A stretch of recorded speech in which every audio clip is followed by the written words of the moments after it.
போற்றி கடம்பா போற்றி கதிர்வேலா போற்றி ஆறுபடை வீடு கொண்ட முருகா போற்றி. உன் அப்பன் இந்த நல்ல நாளில் உனக்கான ஒரு மகிழ்ச்சியான செய்தியை கொண்டு வந்து இருக்கிறேன். இன்று உன் அப்பன் உனக்கு ஒரு அவசர செய்தியை கொண்டு வந்து இருக்கிறேன். என் தங்கமே, உன்னை தேடி ஒரு நல்ல செய்தி வந்திருக்கிறது. அதை நீ யாருக்கும் சொல்லாமல் நீ மட்டும் கேள். அதற்கு காரணம் என்ன தெரியுமா? இங்கு ஒருவருக்கு நல்ல செய்தி வந்துவிட்டால் என்றால் அருகில் இருப்பவருக்கு எல்லாம் பொறாமைகள் ஏற்பட்டு கொண்டிருக்கிறது. அதனால் அவர்களுக்கு அந்த செய்தியானது எப்பொழுதும் கெடுதலை செய்யக்கூடியதாக மாறிவிடுகிறது. எனவே என் செல்ல பிள்ளைக்கு வந்திருக்கும் நல்ல செய்தியை தனிமையில் கேட்கும் பொழுது அந்த செய்திக்கான நிம்மதியை நீ பெறுவாய். அப்படி இல்லை என்றால் அந்த நிம்மதியை உனக்கு தரவிடாமல் அங்கு உள்ளவர்கள் தடுத்து நிறுத்தி விடுகிறார்கள்.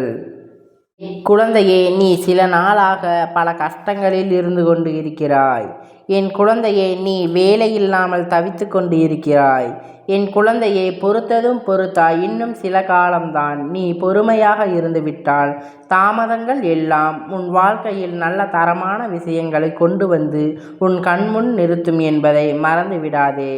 வழிகள் தெரியாத பாதையில் மனவழிகளோடு வேதனைகளோடும் செல்லும் பொழுது உனக்கு என யாரும் இல்லை என்று நினைத்து நீ வருந்தாதே.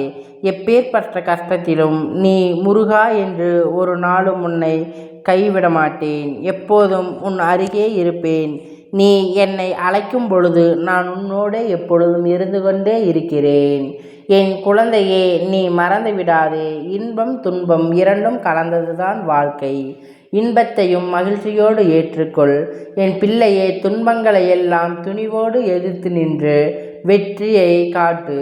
உனக்கு எல்லாம் நல்லதாகவே நடக்கும். எத்தனை சோதனைகள் உன் வாழ்க்கையில் வந்த பொழுதிலும் என் பிள்ளை, இதுவும் கடந்து போகும் என எல்லாத்தையும் நீ மறந்து போனாய். நீ அதை கடந்து வர தொடங்கி விட்டாய் அல்லவா? இது ஒன்று போதும். உன்னுடைய சிக்கல்கள் காலமெல்லாம் முடிந்து விட்டது. நீ எதிர்பாராத வாழ்க்கை வாழ்வதற்கு அடித்தளமாக அது அமைந்துவிடும். என் பிள்ளையே, ஒரு நிமிடம் நான் சொல்வதை தெளிவாக புரிந்து கொள். யாரேனும் ஒருவர் உன்னிடத்தில் வந்து உனக்கு நேரம் சரியில்லை என்று சொல்லிவிட்டார்கள் என்றால் உடனே ஐயோ, நமக்கு என்ன ஆயிற்று, நமக்கு நல்ல நேரம் இல்லையா என்று நீ என்ன நடக்கப் போகிறதோ என்று எல்லாம் என் பிள்ளை நீ கவலை கொள்ளாதே. எண்ணி கலங்கவும் விடாதே. என் தங்க பிள்ளையே, எப்போதும் நான் உன்னருகே இருக்கிறேன்.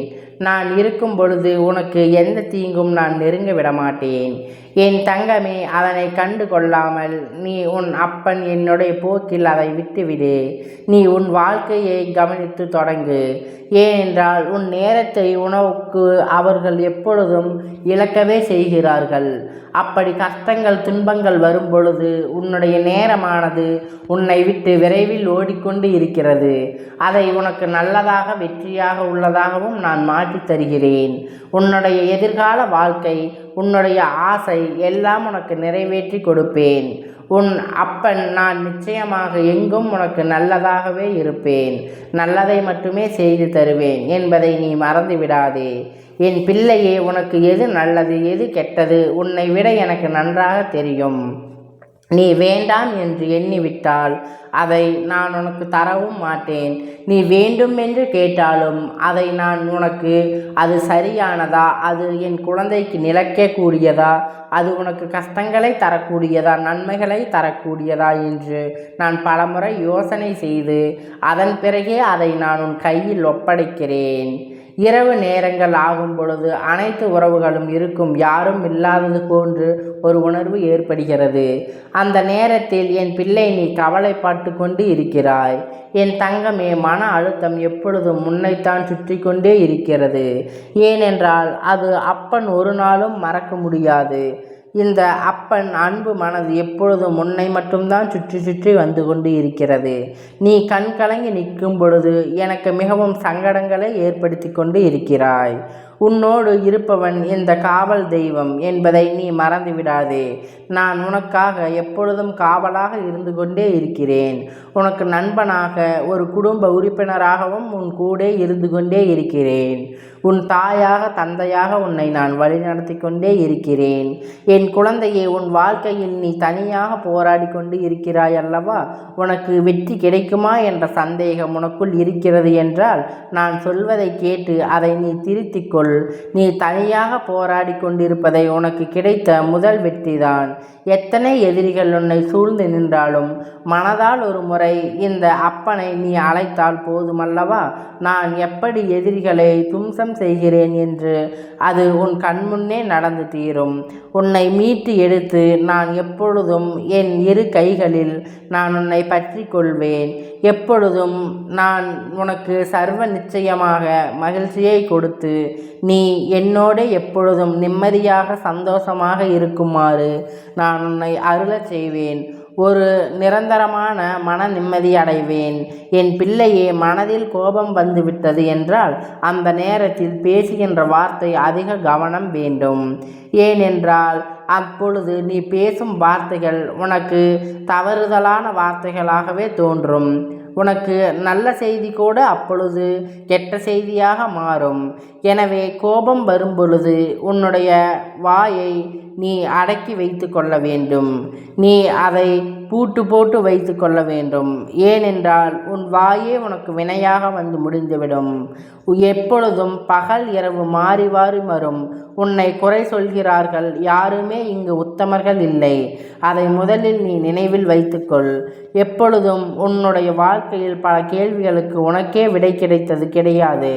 ஆனால் அந்த கேள்விகள் மூலமாக உனக்கு நிறைய அனுபவங்கள் உன் வாழ்க்கையில் கற்றுக் கொடுத்திருக்கிறது. அந்த அனுபவங்களை கொண்டு உன் வாழ்க்கையை வாழத் தொடங்கு. உன்னோடு குறை கூறுபவர்கள் நல்லவர்களோ கெட்டவர்களோ என்று நீ எண்ணாதே. அவர்களுடைய போக்கில் விட்டுவிடு. நீ எப்பொழுதும் உன் மனதுக்கு உண்மையாக இருக்கும் பட்சத்தில் அவர்கள் கூறும் வார்த்தைகள் வெறும் வார்த்தைகளே ஆகும். வாழ்க்கை முன்பை விட ஒரு சிறப்பான ஒரு விஷயத்தை பெறுவதற்காக பல விஷயங்களை நீ விலக்கியவே வைக்க வேண்டும். அப்பொழுதுதான் அது உனக்கு நல்ல முடிவாக அமையும். நீ இப்பொழுதே நல்லவற்றை வேண்டும் என்று நினைத்து பின் வருத்தப்பட்டு கொண்டிருந்தால் உன் அப்பனுக்கு கஷ்டத்தை ஏற்படுத்தி கொள்வாய். அதனால் என் கஷ்டம் உனக்கும் கஷ்டமல்லவா? உன் கஷ்டம் என்னுடைய கஷ்டம் அல்லவா? நீ நன்றாக இருந்தால்தான் என் மனம் மகிழ்ச்சியடையும். நீ அழுது கொண்டே இருக்கும் பொழுது என்னை கஷ்டப்படுத்துவாய் அல்லவா? நீ இப்பொழுது நான் கூறுவதை உன் செவிகளால் நல்ல ஆறுதல் வார்த்தைகளை கொண்டு எப்பொழுதும் உன் மனதை திகழ்ச்சியாக வைத்து கொண்டு எப்பொழுதும் நீ மகிழ்ச்சியை பெற்றுக்கொள். எப்பொழுதும் சந்தோஷத்தை பெற்றுக்கொள்.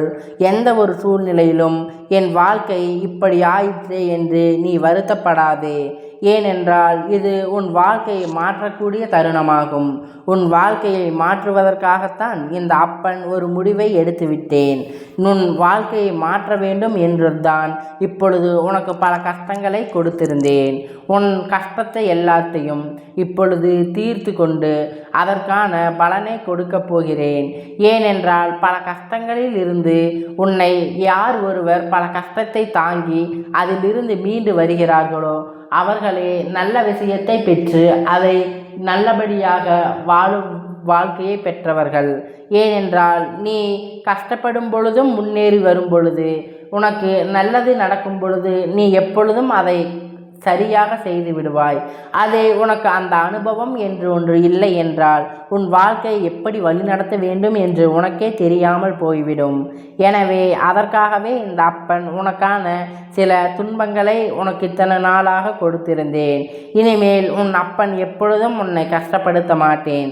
என் ஆசீர்வாதங்கள் உனக்கு என்றென்றைக்கும் உண்டு. மனக்கவலை இல்லாமல் எப்பொழுதும் மகிழ்ச்சியாக இரு.